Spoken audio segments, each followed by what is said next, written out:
इस बीच भारत की space agency ISRO ने यह जानकारी दी कि चांद के दक्षिणी ध्रुव पर रिसर्च में जुटे रोवर प्रज्ञान ने वहां ऑक्सीजन मिलने की पुष्टि कर दी। इसके अलावा रोवर ने चांद की मिट्टी में ऑक्सीजन समेत 9 तत्व होने की भी जानकारी दी।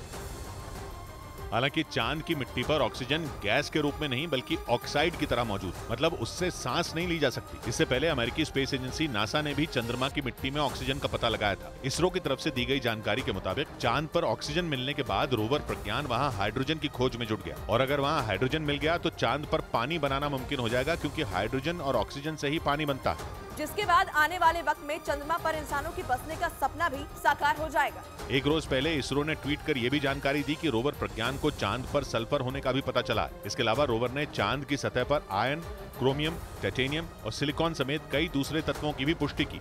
और चांद की सतह पर रिसर्च में जुटे रोवर प्रज्ञान ने पहली बार लैंडर विक्रम की तस्वीर भेजी, जिसे भारत की स्पेस एजेंसी इसरो ने जारी किया। 23 अगस्त को लैंडर विक्रम ने चांद के दक्षिणी ध्रुव पर उतरकर इतिहास रच दिया।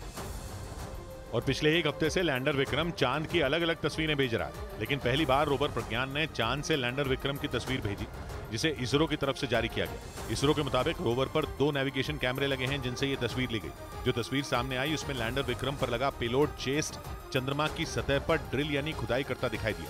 चेस्ट पेलोड एक तरह की मशीन है जो सतह और गहराई में तापमान की जानकारी जुटाती है। इसरो ने लैंडर और रोवर से ली गई 10 तस्वीरें और 4 वीडियो शेयर की। एक रोज पहले ही इसरो ने लैंडर के चांद पर उतरने का एक वीडियो जारी किया, जिसमें चंद्रमा की सतह पर कई छोटे और कुछ बड़े गड्ढे नजर आए। उधर रूस के सेंट पीटर्सबर्ग में वैगनर ग्रुप के मुखिया येवगेनी प्रिगोजिन के अंतिम संस्कार में पुतिन नहीं पहुंचे। बताया गया कि जब उनका अंतिम संस्कार किया जा रहा था तब पुतिन अपने अधिकारियों के साथ बैठक कर रहे थे। यानी पुतिन ने बागी वैगनर ग्रुप के मुखिया के अंतिम संस्कार से दूरी बना ली। येवगेनी प्रिगोजिन को भारी सुरक्षा के बीच सेंट पीटर्सबर्ग के कब्रिस्तान में दफनाया गया।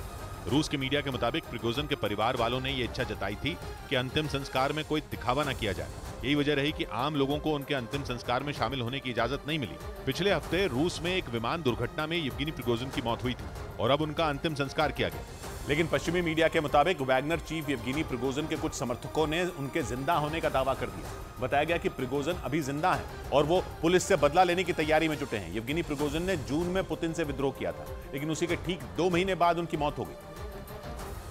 लेकिन अब उनकी मौत पर ही सवाल उठने लगे। येवगेनी प्रिगोजिन के कुछ समर्थकों के मुताबिक वैगनर चीफ की विमान दुर्घटना में मौत ही नहीं हुई। दावा किया गया कि वो पुतिन से बदला लेने के लिए अपने लड़ाकों को तैयार कर रहे हैं ताकि पुतिन को सत्ता से हटाया जाए। कहा गया कि जिस विमान दुर्घटना में प्रिगोजिन की मौत का दावा किया गया वो उसमें बैठे ही नहीं थे। दावा किया गया कि उस विमान में वैगनर ग्रुप के मुखिया का हमशक्ल बैठा था जिसकी मौत हुई। बताया गया कि येवगेनी प्रिगोजिन लंबे वक्त से अपने हमशक्ल का इस्तेमाल कर रहे थे, क्योंकि उन्हें इस बात का डर सता रहा था कि उन पर हमला हो सकता है। इधर विदेशी बाजारों से मिल रहे कमजोर संकेतों के कारण दिन भर शेयर बाजार दबाव में कारोबार करता रहा। हालांकि दिन भर चले उतार चढ़ाव के बाद बाजार मामूली बढ़त के साथ ही बंद हुआ।